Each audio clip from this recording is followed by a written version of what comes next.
Hi hi. Rajamouli Mahesh Babu గారి సినిమా వస్తుంది కదా, ఎట్లా ఫీల్ అవుతున్నారు? ఇది ఖచ్చితంగా ఎక్సలెంట్ ఉంటది, సూపర్ ఉంటది. ఎందుకంటే ఆయన కాంబినేషన్ రాజమౌళి అంటే highlight super. Blockbuster director కదా ఇప్పుడు మహేష్ బాబు గారితో, అటు ప్రియాంక చోప్రా, ఎట్లా అనిపిస్తుంది? మొత్తం యూనివర్సల్ కొడుతుంది అంటారు. ఖచ్చితంగా ఉంటది, కాంబినేషన్ హైలైట్ అయిపోతుంది. అయితే రాజమౌళి గారు ఒక ఇన్స్టాలో ఒక ట్వీట్ చేశారు, సీజ్ ద పాస్పోర్ట్ అని చెప్పేసి వెనకాల సింహం బొమ్మను పెట్టి. అది సింహం అనుకోలే లేకపోతే మహేష్ బాబు గారు అనుకోలే?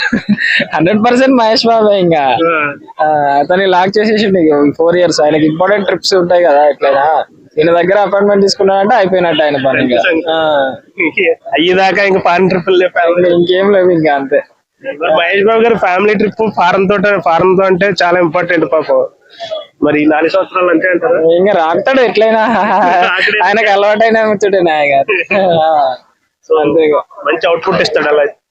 ఖచ్చితంగా ఇస్తాడు, 100% అయిపోతుంది ఎట్లయినా. Thank you.